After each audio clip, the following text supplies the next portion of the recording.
Just go whenever then, is it? Yeah, I mean, I'm going to let you take a lead anyway. I don't even know what to talk about. Okay.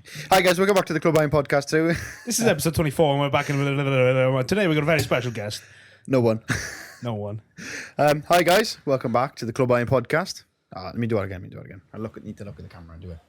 I can't be like looking like that. Yeah, you always look down. Yeah, I guess. Hi guys, and welcome back to the Clwb podcast. Hi guys, welcome back. His dick between his legs. I wish. It's in my sock. I'm actually going to leave all this in. Like, Right, you pull up my sock. Tuck it in. Hi guys, and welcome back to the Clwb podcast. Today I'm joined by myself and, as always, the cheerful Mr. Alex Knott, who seems to be in a good mood today. Tonight. So that's always good. And this is one of our last podcasts before the end of the year. It's our last podcast before Christmas. So I hope everyone's having a great holidays and giving in to instant gratification. Oh, yeah. I know I will be. So I certainly will be. But today we're going to talk about the importance of martial arts. Now, I think this is a good episode because we can talk about it from different viewpoints. You've got me, someone who's experienced in martial arts, or experienced as...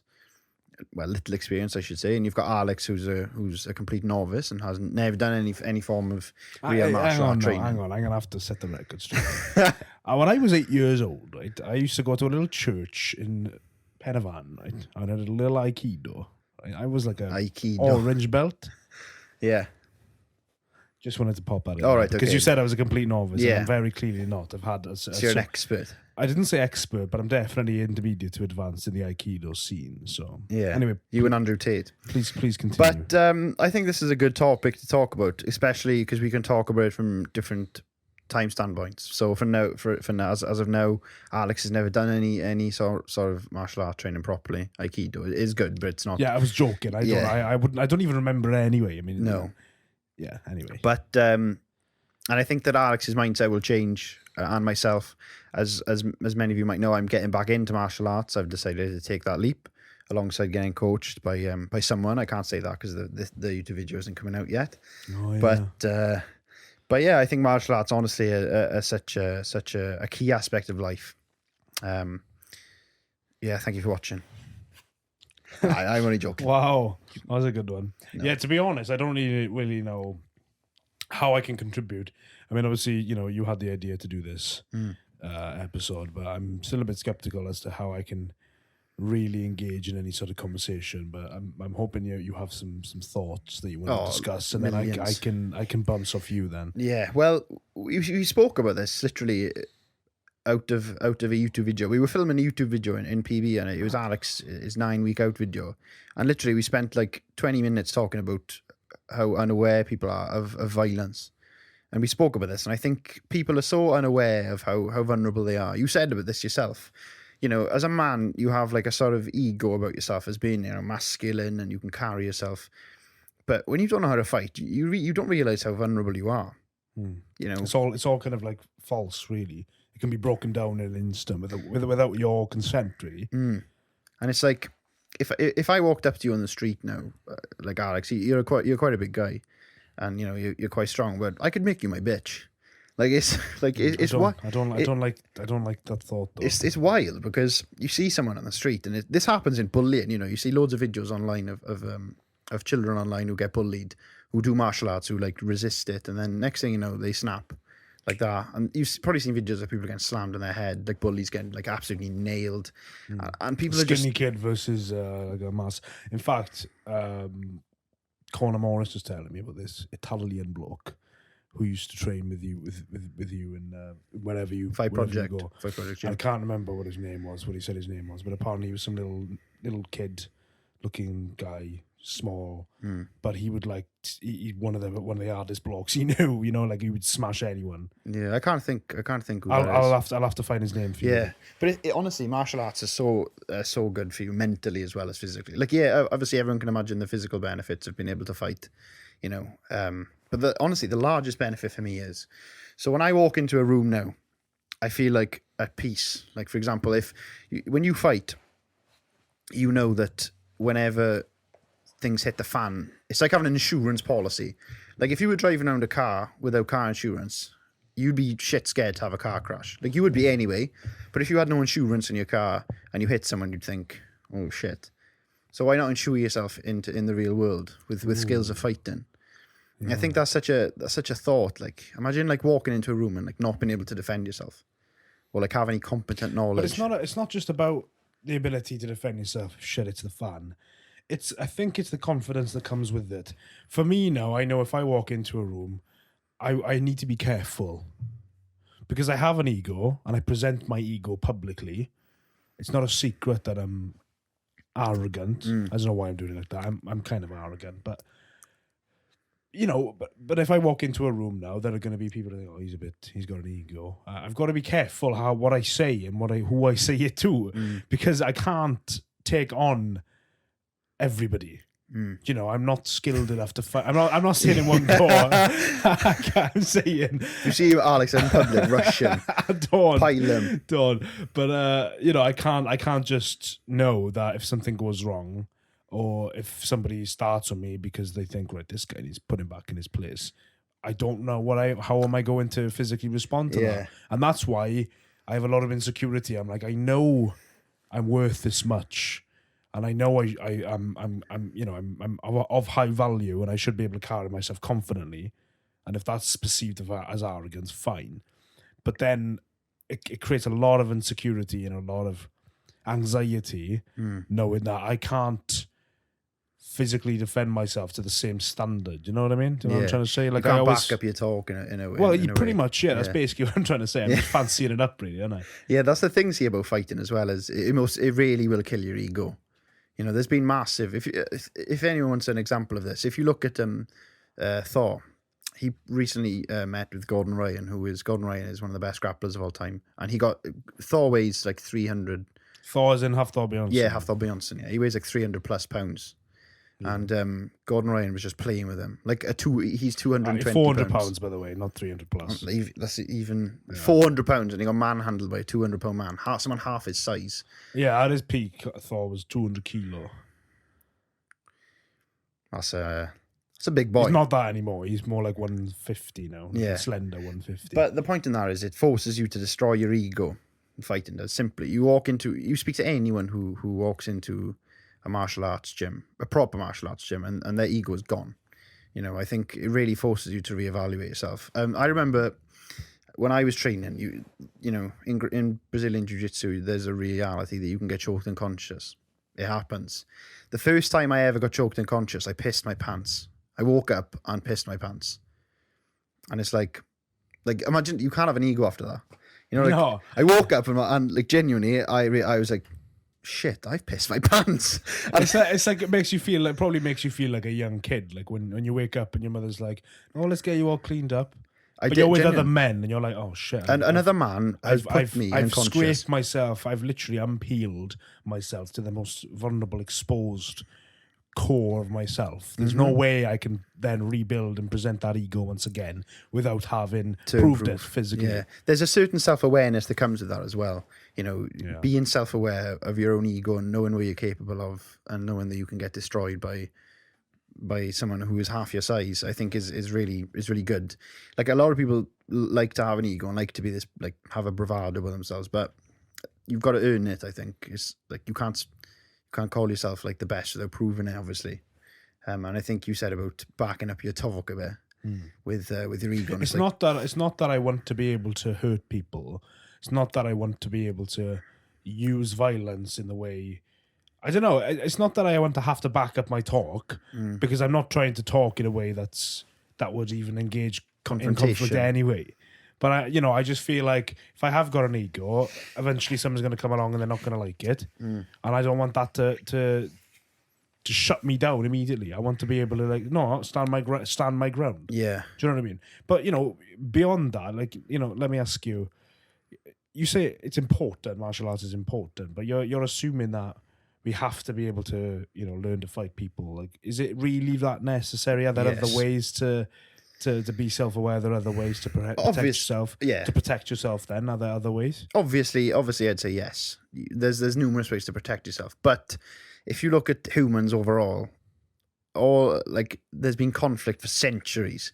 It's one of the basic human principles, violence and conflict. Unfortunately, it's a constant. It's a constant throughout human history. And obviously we've evolved over the past where instead of throwing hands, we throw bombs. And we start throwing grenades and nuclear bombs and chemical attacks. And obviously that's a whole other can of worms. But I think there's something so simplistic and true about fighting. I think it's at its core, fighting is one of the best things I think that you can do as a person. It's like Jordan Peterson said. But why? Why is it the best thing? I don't know. It's just something. There's just something about it. Tell the people. It's just so it's so raw, and it's like putting yourself in an uncomfortable situation, pitted against another man. What about women then? You're talking about men. I say that as overall. As a woman, it's probably even better for women. You know, there are men out there in the world who have bad intentions, unfortunately. And as a woman, if you learn martial arts, you are putting yourself in a better position then to sort of, make yourself safe. You know, yeah, how many? I don't like the thought of. I'm never the one to want women to have to protect themselves. I'm very much like, same. I like I'd the rather tradition of if you're a woman, you should, and you're with a man, like he's responsible for your protection. I agree. That is the way that I like to view life and relationships. However, as you said, sometimes a woman will make a silly decision and get with the wrong guy. And do you know what? Nothing makes me happier than seeing a woman like battering some bloke who's tried to abuse her. Yeah. I love it.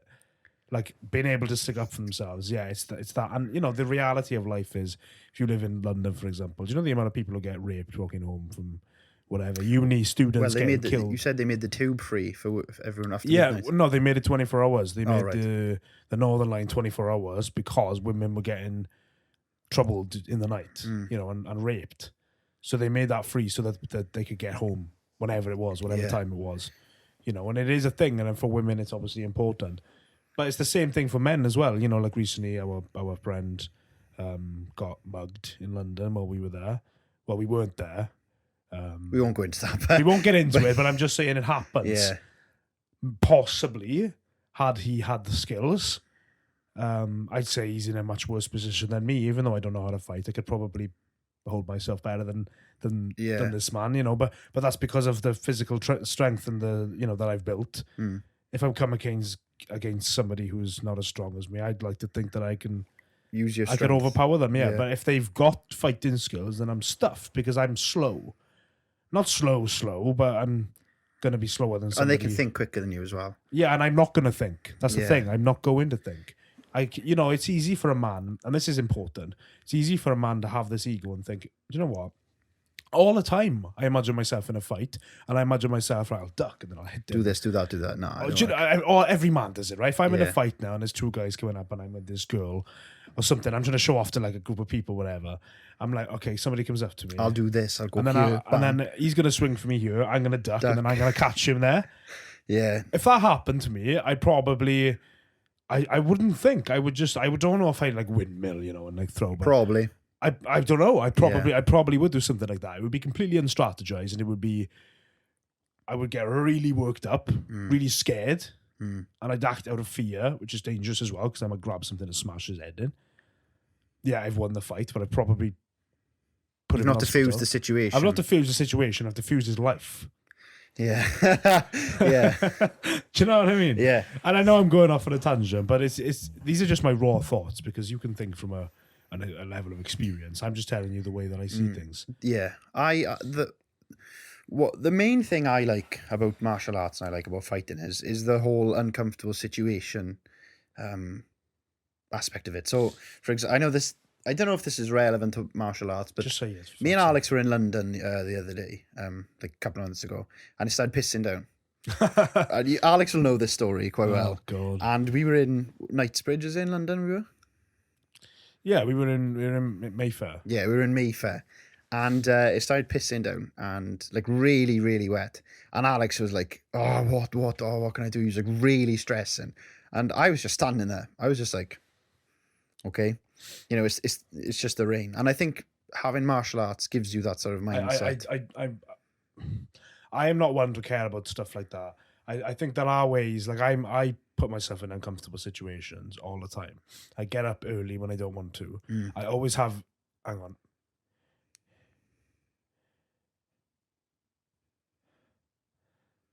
Are you going to sneeze or die? I don't know. It's in 4K, so at least we'll catch it. Oh, come on. Out with you.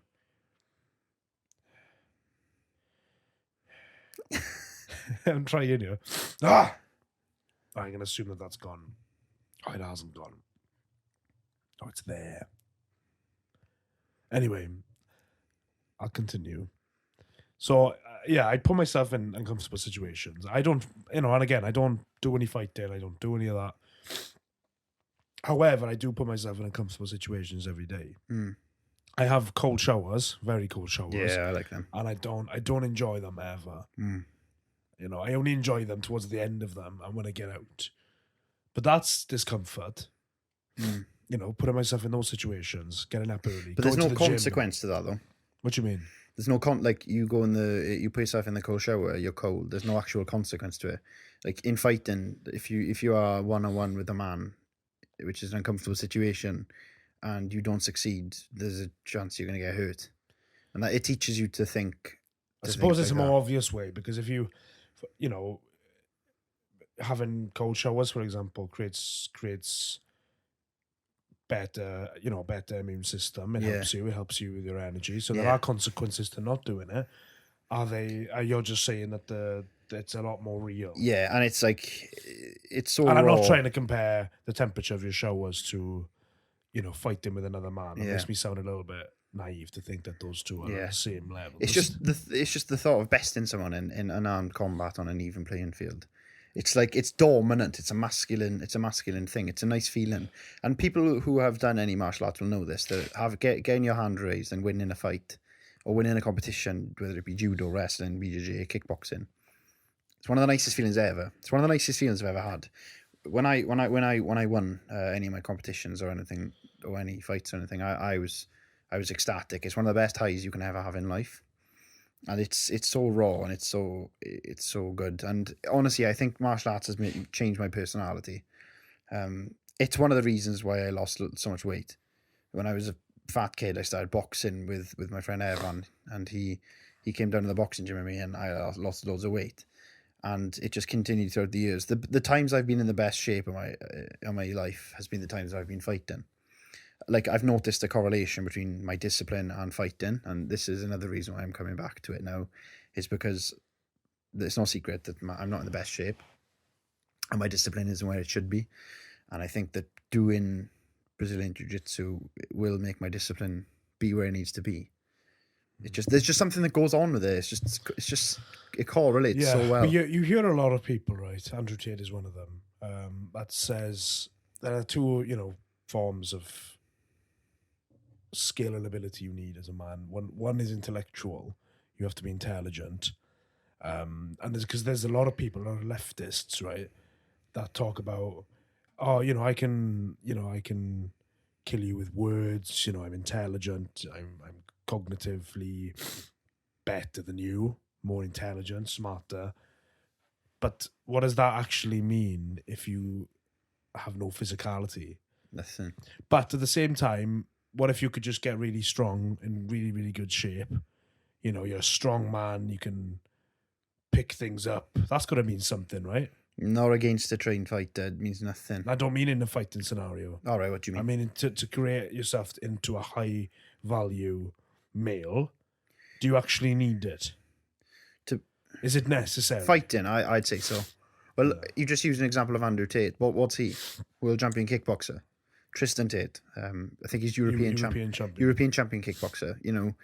Combat forces you to really look inside yourself as a man. I've learned some of the deepest lessons about myself whilst being choked unconscious in a loft internationally.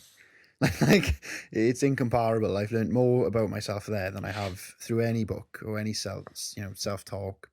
And there's just something beautiful about violence. And I think a lot of people are naive to violence as well. Like, people don't understand what violence is. Well, it's because majority of people, it doesn't come their way.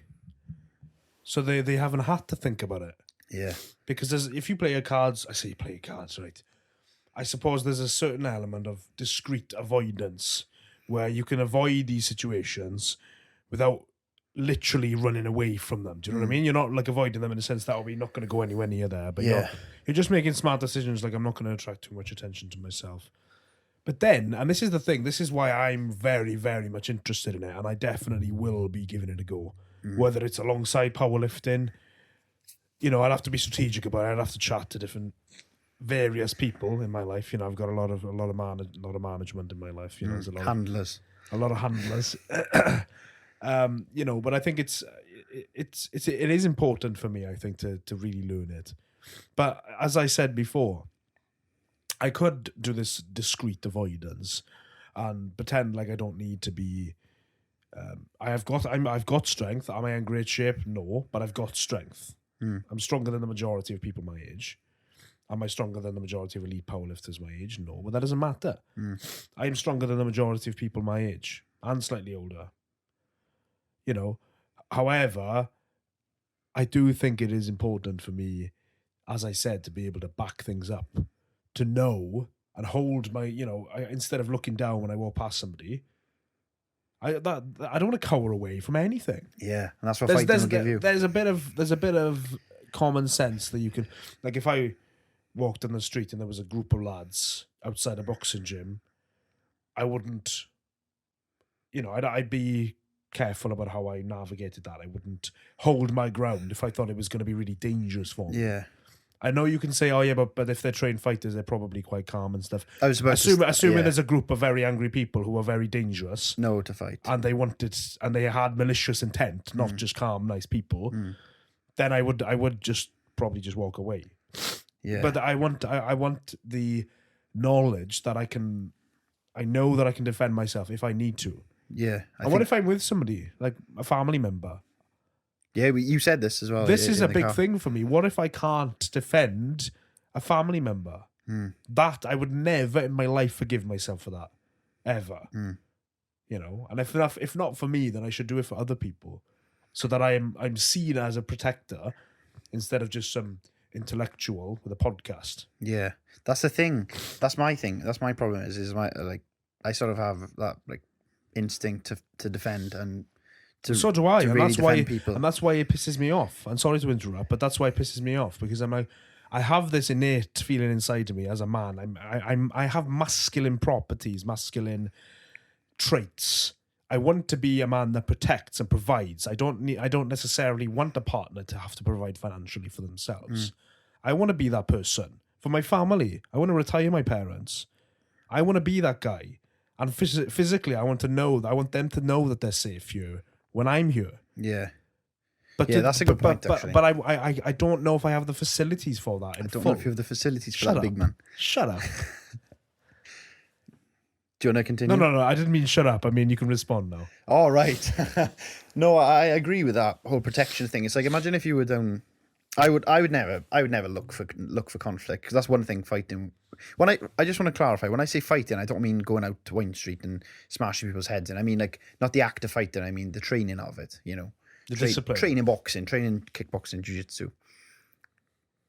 And like, imagine if push comes to shove and you're out and something happens. You know, what are you going to do? Like, you're put in a choice. You're in a corner of the room.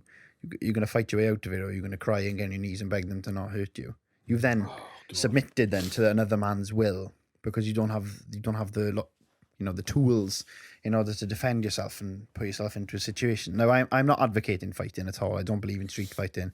I've never had a street fight. I never will. And it annoys me. Well, you won't instigate one. No, yeah, I'll defend myself to the death, but I'm not going to be instigating fights. Yeah, and it annoys me when I see people instigating fights. But they're usually weak people who feel like they have something to prove. Yeah, that's another thing as well that martial arts will give you. That's why I think if you have, there's a quote about a coward and a fool. I'm going to find that quickly if you want to just start talking about something. I'm going to find this quote, because then I can talk about the quote. Yeah, no, it just annoys me when you see people who think they're hard and don't know the reality of violence, because you see people on like Wine Street, and I say Wine Street, I mean all clubs and pubs, you know, where they go out looking for a fight. They look for any excuse. If someone looks them in the eye for more than 3 seconds, they're like, oh, what are you looking at, but, and stuff like that. And it just angers me, because it's like, you don't really know what you're signing up for. You know, if you came on to me and you were trying to hurt me and I felt threatened and I put a lovely left hook right on your temple and sent your equilibrium off, you wouldn't know it hit you and you wouldn't know what you signed up for. And having that unawareness of violence is not a very good thing. And I think fighters know when someone is about it. Like, you know, that sort of that animalistic sense that they know, like, you know, it's like when like an alpha male walks in the room, you turn around. You know, Andrew Tate has you spoken know about without this. seeing it. Like if somebody came in behind you, you feel It's a energy. presence, and I think fighters know that. And if you fight, you can identify threats quickly. Like I can go into a room and I already know who is most likely to start trouble in that room. Well, yeah, I can see that, but it's about who is going to be a threat. Yeah, like I look when I go out. I've said this earlier. When I go out, I feel so confident. Like in myself, I'm like, right, if something goes wrong, I'm most likely going to be okay because I know how to fight and my instincts are there. And it just annoys me when people say, "Oh, I just saw red." Like, do you know, you see that stuff. It's like no, like you can't. Like, I don't think that's a valid thing to say. "Oh, I just see red, bro. I just go out swinging." It's like, well, no, you don't. You just probably just started a fight with someone and you just can't control your anger. Yeah, And that's it. It's about anger. And that's controlling another thing. that. I feel like I'm quite an emotional person. Can't be there in a fight. No, it's good. No, I know, but you can't be. No, let me emotional finish. fighting. You're not listening to me.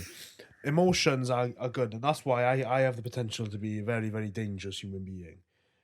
Because I'm so emotional, I have that passion and that extreme temperament where, do you know what I mean? I could, you know, I'm living on the extreme edges of different things. You know, I'm not just sort of mediocre in anything. Yeah. And I think in fighting, that's good once you learn how to control that. Yes. Because why would you know, why, as you said, there's that quote about the gardener in a war, or warrior in a garden. Anyway, I found the quote that I was talking about. And this goes to the net, you know, how having intelligence and physicality and whether you need both and should they come together or should we have smart people and then physically strong people and separate them. So the quote is, the society that separates its scholars from its warriors will have its thinking done by cowards and its fighting by fools. That's good. That's good. Yeah, because that it is basically says that the fighting is done by fools because they're stupid, so they're just very strong and fighting. And then the thinking is done by cowards. We call them armchair intellectuals. Yeah. Because they just sit in an armchair writing theses and, do you know what I mean? But I think once you pair those two things together, and you are intelligent and you're well read and you understand the world and you think and you know, deep philosophical mind. That I've got. And I think if you pair that with great physicality, strength, you know, aesthetics and The ability to be violent. that warrior in a garden sort of thing, you're unbeatable. Do you know what I mean? Yeah. Because you're coherent. You've got that Jordan Peterson vocabulary. Imagine having that Jordan Peterson vocabulary with an Andrew Tate sort of physicality, or somebody even greater than Andrew Tate. Yeah. Can you think of how dangerous that would be? But somebody like Jordan Peterson, who had absolutely no ambition to, or no desire to upset anyone, all he is a man who knows lots of words. You know? Yeah. What good is he in a room of challenge?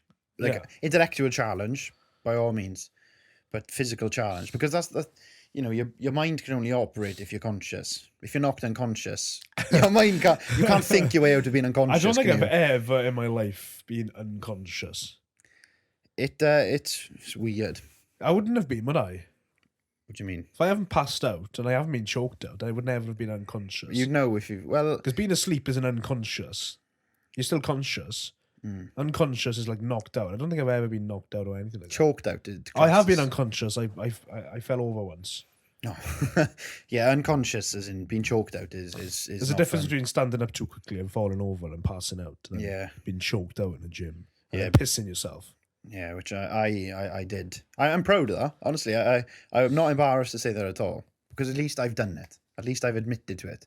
If I hid away from the fact that I got tapped out and choked out, I've been choked out by people much smaller than me, who I thought I should be able to deal with them accordingly. And there's no shame in that. That's what fighting teaches you. There's no shame in losing. John Carvener says you either win or you learn. And I think that is literally relevant to life. And for those who don't know, John Carvener is Conor McGregor's coach. Smart man. And he's an intellectual guy as well as being. I think you able have to be. strangle You can't just come out and be very good at fighting but not think properly, because it's the very thoughts that push you in the right directions. If you're not taking your skills in the right directions, with then emotional intelligence as well. yeah, emotional intelligence. That's kind of what I mean. You know, you got to pair it all together. And it just bears the question: why would you not want to be better?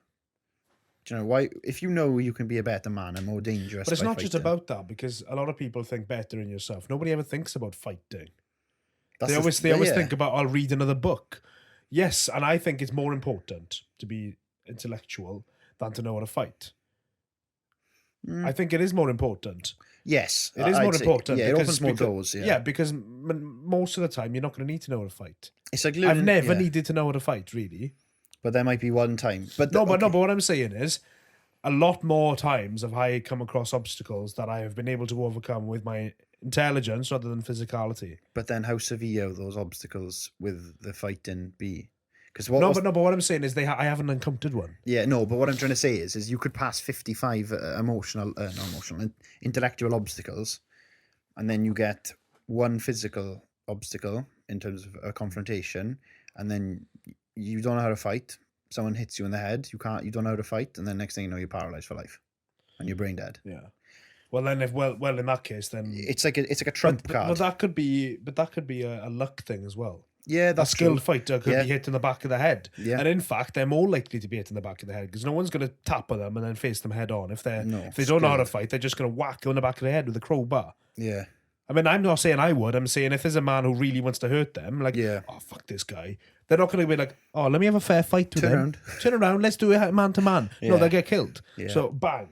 Brick or something, whatever. But then that can happen to anyone. It could happen to anyone, but that's what I mean. That's the sort of luck of the draw sort of thing. That could happen to anyone. But I do think that's a different lesson in life then, and that's to not cower away from life because you could die at any moment. Yeah, you could be the most skilled fighter on the planet on planet Earth, and then be diagnosed with stage 4 cancer and die within a week. Yep.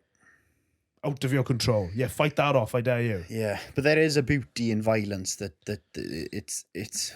it's hard to describe, and I think you've just literally got to try it. I think that's something that sort of deters people. People like my parents have never really wanted me to do like fighting. Neither did mine. I don't want you to get hurt. Neither did mine. But when you say there's a beauty in violence, I don't really get it. You won't understand it. I won't understand it. No, and that's why I'm going to give it a go. I have to give it a go, even though I don't really want to.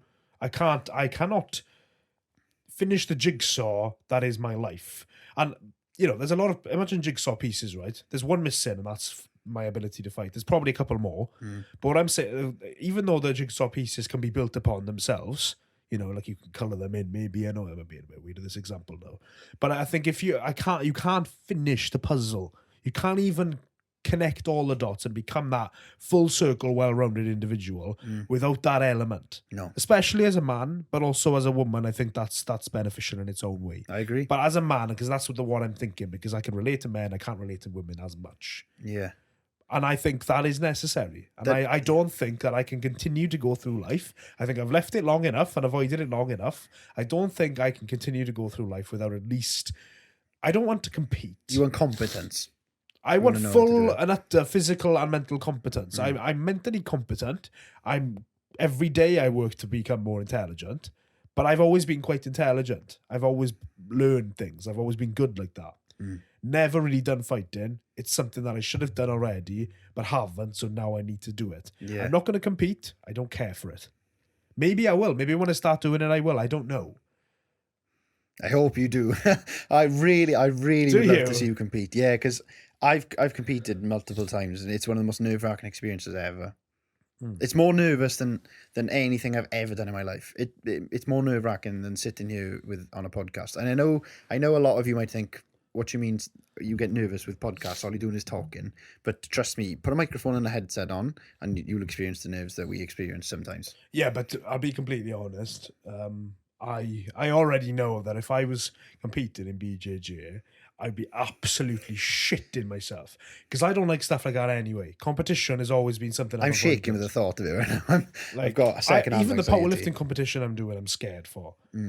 And no one touches each other. You just lift weight up and down. And everyone's like, "Yay, go Alex!" Yeah, But when I'm fighting, I mean, I was like, smash his face in. Yeah. I know maybe it's not really as aggressive as suppose. It's a bit more elegant than that. Yeah, well, there's no striking in BJJ, luckily. So then that's good. But honestly, the competition nerves are a next level because there's actual potential in damage. Like obviously you can hurt yourself in powerlifting. That's not what I'm saying. But someone has gone out there and their sole intent is to hurt you. And it's like, yeah, that's the thing. See, like, that's why I'm always thinking, I'm like, you know what? The whole all fighting sports. You think boxing now, like they're talking about it in advance, and they're talking about it like we're about to watch two people, and their main intention is to knock the other person out, and everyone's paid to go and watch it, and that's the sport. And I know it sounds very immature of me to like think, oh no, we don't want that. But it's like, you think of it as a sport, as a fighter, you're thinking, people have come to watch me try and knock this other person out. And me get knocked out. And then me get knocked out. People want to see me get knocked out. And you're like, fuck. Yeah. Like, that is the sport. But at the same time, like, think of what that does to you. The character development must be insane. And I don't think it'll destroy my ego, to be honest, fighting. It probably will, but I think I hope that I keep my ego and just build on my self-awareness. I'm already quite self-aware. What I'm excited for is that when I'm actually doing it, I'll just be complete beginner. Oh, it's such a flow state moment as well. Like you don't think about anything else. Like I've had some of the worst experiences of my life, and I've gone on the mats. Like obviously not that recently, but before I've had like been stressed about like school or something outside that I can't control. I've gone on the mats, completely forgot about it. Why? Because I've got someone on my back trying to choke the consciousness out of me. There's you realize there's bigger problems in life than you not having what you want in like a Bentley or something like that. There's bigger problems in life, and it really recenters you. And I just want to leave on this that fighting is one of the best things I've ever done, and a lot more people are getting into it now. A lot more people, which is good. It's becoming more mainstream. And I think if you are in the Llanelli area and you want to learn, get down a Fight Project gym. Check their Instagram out. It's one of the best places I've been to train. It's one of the best gyms because it's such a family gym. It's run brilliantly, and we're going to do some content hopefully with them in the future. That'd be good. Yeah, probably documenting my absolute inability to move. Yeah, it's going to be amusing because I have serious movement issues. Like I'm as stiff as a plank, and I'm not very agile. I'm just like the way that my physical body is now. I'm just not built for that. No. So it's going to be quite an amusing process. Yeah, exactly. And I want to do it. But it's going to be an amusing process. So hopefully we can document that. I don't know if I want to document it because it's going to be embarrassing and do you know what I mean? It's going to be a lot of nervousness and anxiety and embarrassment. But if you are nervous about something in life, it's normally the best thing. It's the best time to start. I'm nervous about being coached by my new coach, but I'm really excited for it at the same time. It's nervous. It's a nerve-wracking experience, but if you're nervous, it means you care. I think if you didn't care about it and you just went there, you're like, fuck this. You wouldn't care. You wouldn't be nervous. You'd just be like... It's the fact that I've avoided it and all of a sudden it hit me in the face now. Like you've met someone like me. It was like... No, but I think had I not met somebody like you, maybe I would have been persuaded into just focus on your intellect and, and don't worry about fighting. But I think it's come to me now. It has officially landed in my life. The idea is not going away now until I do it. Yeah. It's going to grow and spread and I'm going to have severe mental health issues if I don't address this problem, which is my lack of ability to fight. I've just got to address it. And I feel ill and I need to blow my nose, so I think we should end on that. Shout out to Sweaty Sloth as well. Thank you, Sean. You're probably one of our best supporters, to be fair. But well, it's the Christmas period now, guys. So I hope you all have a nice Christmas. I know we've got plenty of plans for the upcoming year. I want to get our first MMA fighter on. I think that's going to be a good one because we've barely touched the surface with any of that. We haven't had any fighters on yet. We've had powerlifters, bodybuilders, strongman, and I think that the whole martial arts scene is another aspect we're going to go down. So yeah, I can't wait to create content for you guys. But yeah, anyway, hope everyone has a nice Christmas. Actually, I hope you have a terrible Christmas. How did I know Alex was going to say that? But anyway, guys, thank you for listening to another episode of the Clwb podcast. It's been a good episode. I've enjoyed this one. And I think Alex has too. Yeah. So thank you for listening, and we shall see you in the next episode.